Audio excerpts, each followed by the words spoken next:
Hello, and welcome to the in-class video for the Imperial China simulation. Your group will represent a Chinese emperor who hopes to build a dynasty that will last.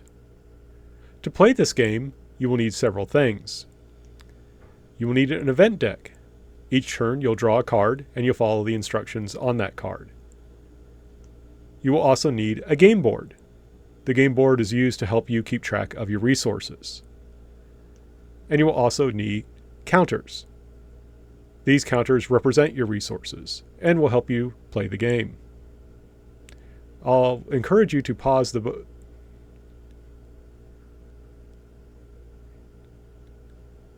This would be a good time for the instructor to pause the video.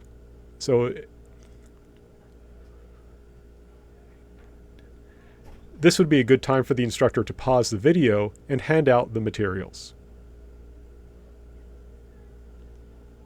Now that you have your materials, please have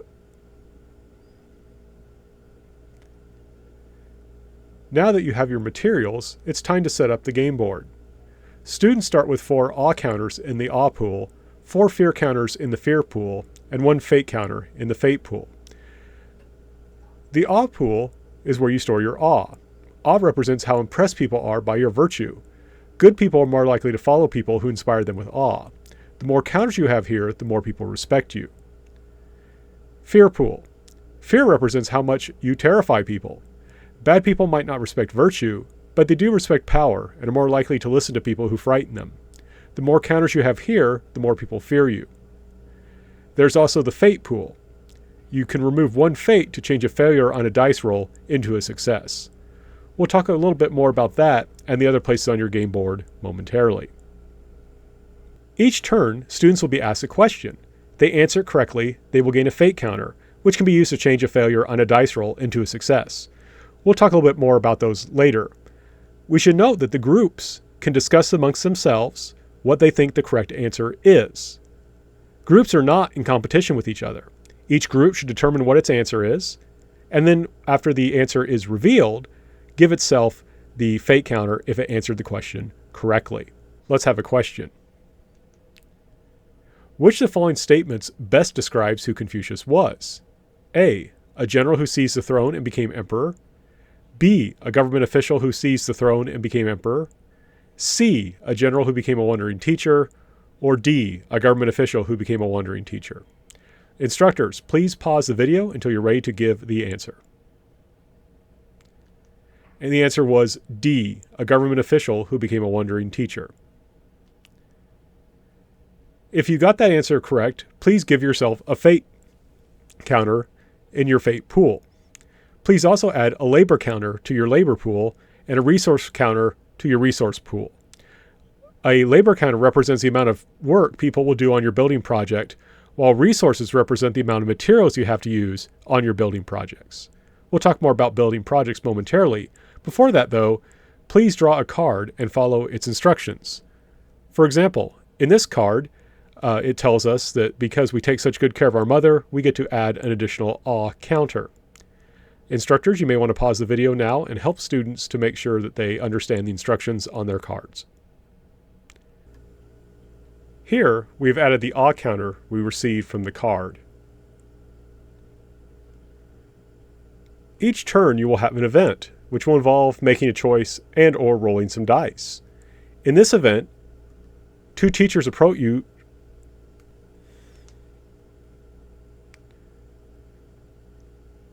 Each turn you will have an event. An event will involve you making a choice and or rolling some dice. In this event, 2 teachers approach you looking for a job. Both are excellent, both are equal in skill and virtue, but you only have enough money budgeted to hire one. One is a Confucian and the other is a legalist.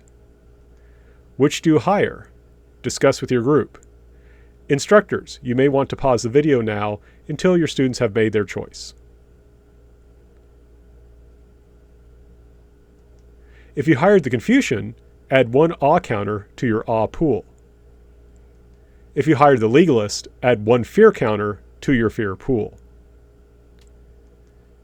Now that the event is done, please move your labor and resource counters to a building you would want to complete. In this part, we have chosen to start working on the Great Wall.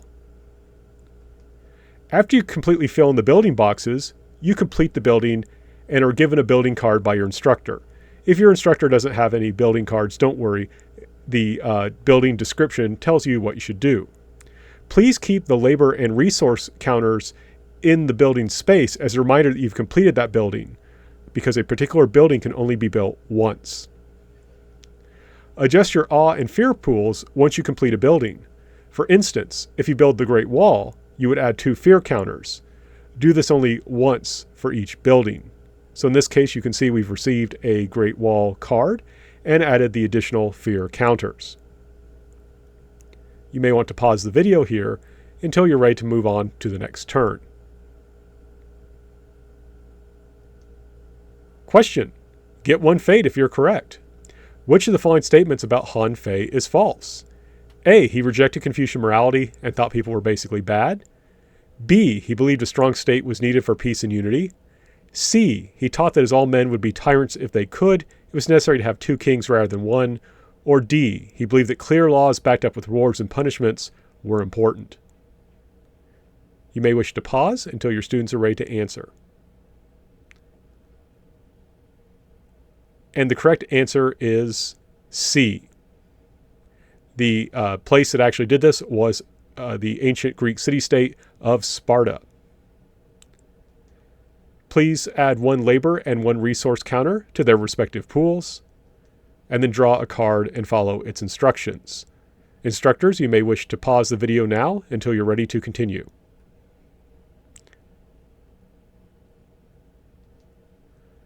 The next event will involve rolling dice. Sometimes you roll dice to see how well things go.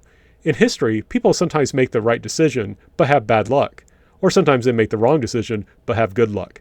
That's what the dice represent. Students roll dice and then count the number of successes to see how things go. A success is a 4, 5, or 6, while a failure is a 1, 2, or 3. For example, let's say that we rolled 5 dice and we got 3 5s, a 1, and a 3. The 1 and 3 are both failures, but the 3 5s are all successes. So we would say that we had 3 successes. 1 fate counter can be spent to change a failure into a success. This can be done after the instructor informs the class of the results of the event. So we might decide that it is better to have 4 successes rather than 3. So we could spend a fate counter to change that 1 into a success. Please note that changing a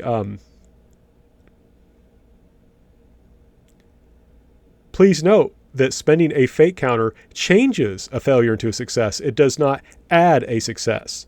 So if we were to use another fate counter to change that 3 into a success, we could have 5 successes, but we couldn't have 6 successes because we only rolled 5 dice. That's very important. So please remember, a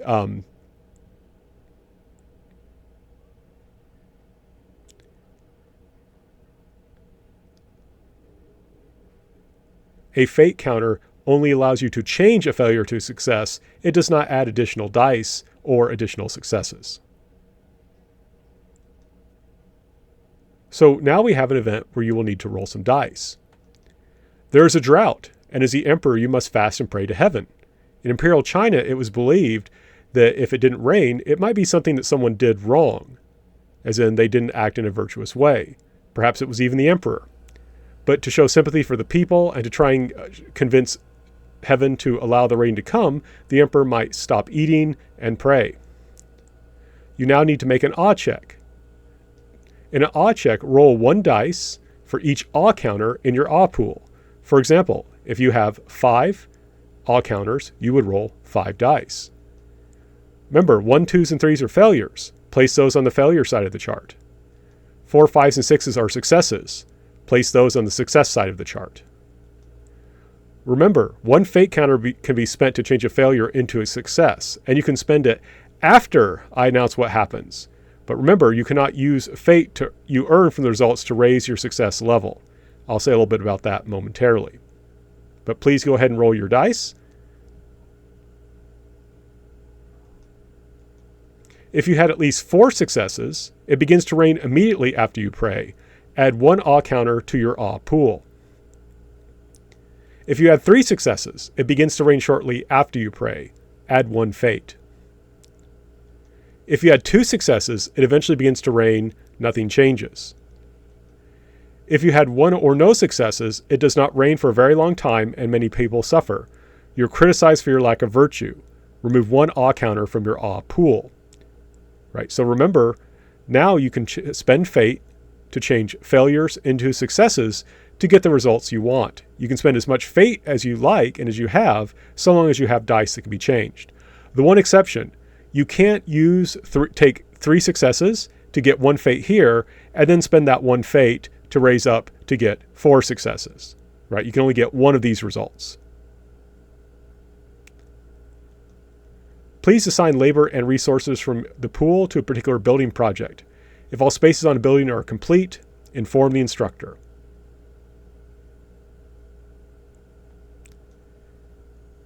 Which of the following statements best described why Qin Shi Huang's empire declined and fell? A. He was too weak of an emperor. B. He was too tyrannical and exhausted the Chinese people with his construction projects, such as the Great Wall. C. He embraced Buddhism and nonviolence. Or D. He died without any children, meaning that his dynasty could not hold together. It might be good to pause here. And the correct answer was B. Please add 1 labor and 1 resource counter to their respective pools. Draw a card and follow its instructions.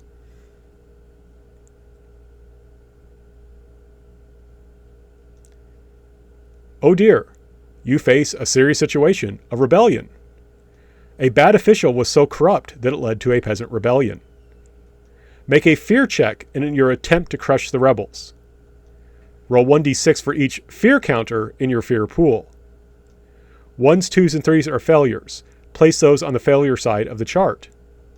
4, 5s, and 6s are successes. Place those on the success side of the chart. 1 fate counter can be spent to change a failure into a success. And remember, this can be spent after I announce what happens.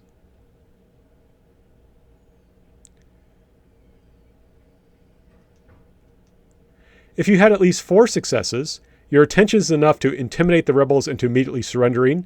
Add 1 fear counter to your fear pool. If you had 3 successes, a minor show of force is enough to end the rebellion. Add 1 fate to your fate pool. If you had 2 successes, you put down the rebellion at little cost. Nothing changes. If you had 1 or fewer If you had 1 or fewer successes, you only put down the rebellion with great difficulty. You are criticized for your weakness. Remove 1 fear counter from your fear pool.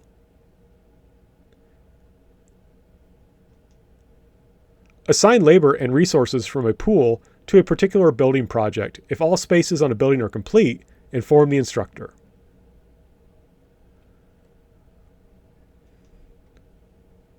Who was Li Bai?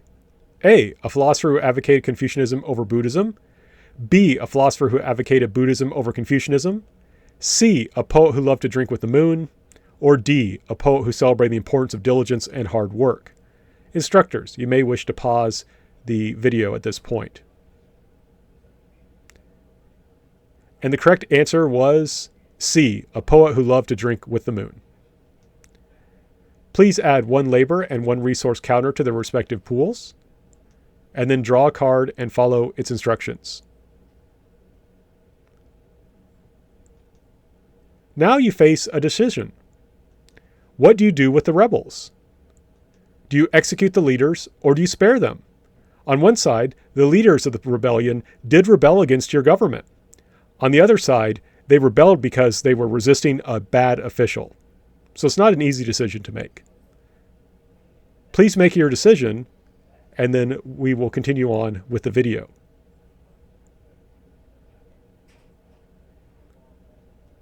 If you chose to execute them, make a fear check. And if you chose to spare them, make an awe check. In other words, if you choose to execute them, roll a number of dice equal to the counters in your fear pool. But if you chose to spare them, roll a number of dice equal to the number of counters in your awe pool.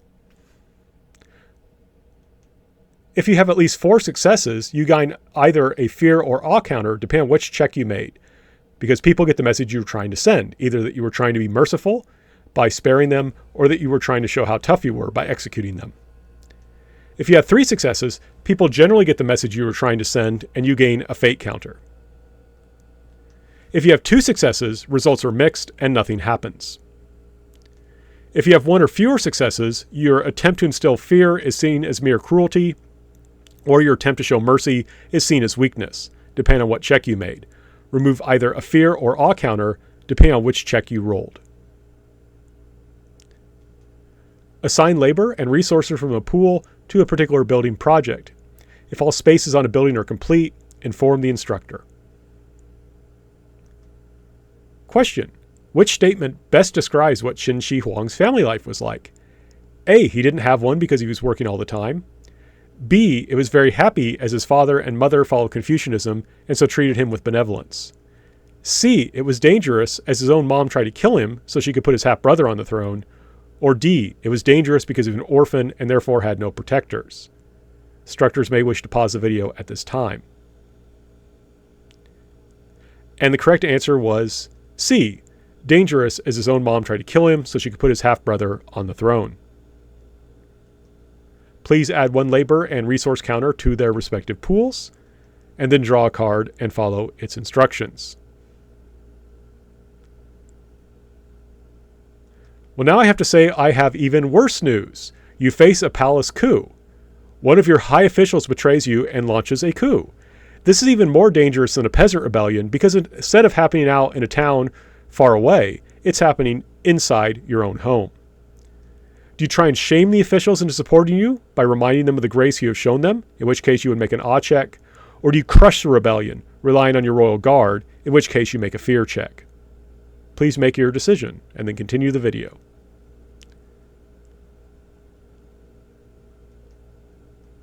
If you have at least 5 successes, you gain either a fear or awe counter, depending on which check you made. Either the officials become more loyal to you because they're reminded by the grace you've given them, or they're more terrified because of how horrible you punish them.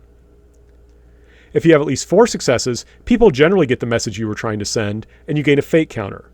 Most officials become more loyal or more terrified.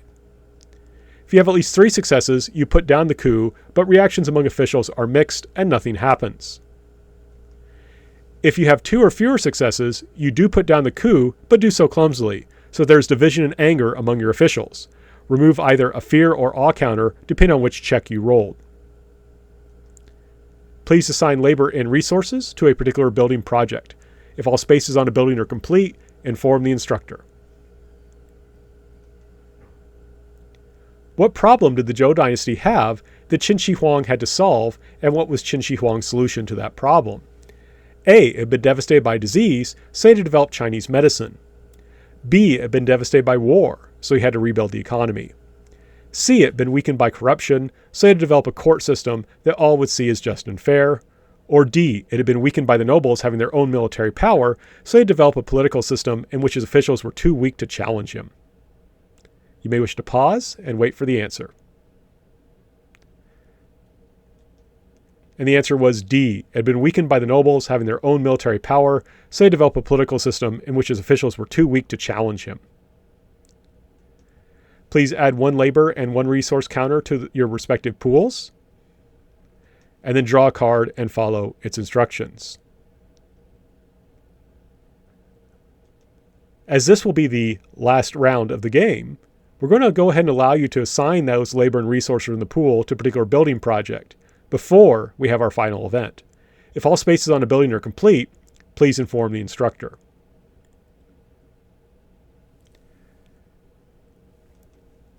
Our final test. After a long rule, you pass away. But that's all right. Your goal was not to live forever. It was to build a dynasty that will last. Will your son be able to survive? Make an awe check. You can spend 1 fate to change success into a failure. I should state, your goal is to get at least 6 successes. 6 successes.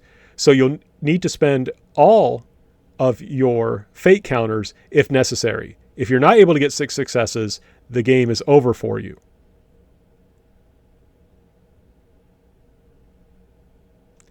If you have at least 6 successes, you left to your son officials who believe your family has the mandate of heaven, cementing the survival of your dynasty for a long time to come.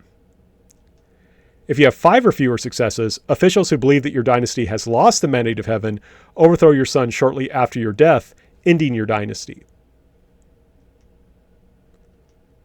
If you succeeded in your awe check, make a fear check. Again, you're attempting to get at least 6 successes.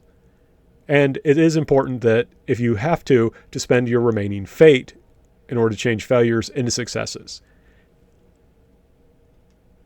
If you have at least 6 successes, you left to your son officials who would not dare to oppose him, cementing the survival of your dynasty for a long time to come. If you have 5 or fewer successes, power-hungry officials overthrow your son shortly after your death, ending your dynasty. If you were able to survive both of these checks, please raise your hand. Congratulations! Your dynasty will last for 10,000 years. Here are some questions for reflection. Did you win or lose? Why do you think you had that result? Why do you think there were 2 different characteristics, awe and fear, instead of one, such as power? Why do you think that different structures generated awe and fear? What was your least favorite part, if any, of this simulation? What was your favorite part, if any, of this simulation?